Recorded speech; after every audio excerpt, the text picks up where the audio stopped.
বেশি লম্বা মুখ কেটে গেছে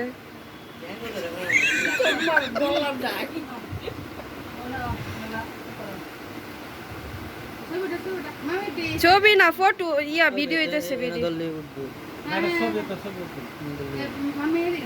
মায়ের দিক দিয়ে তুমি একটু পিছনে যাও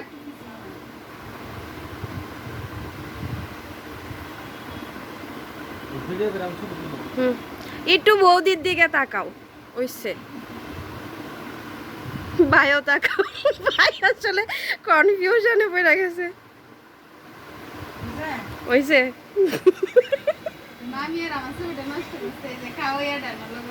আরে না এটাও সুন্দর ভিডিও পোস্ট করতে পারতেছি না কে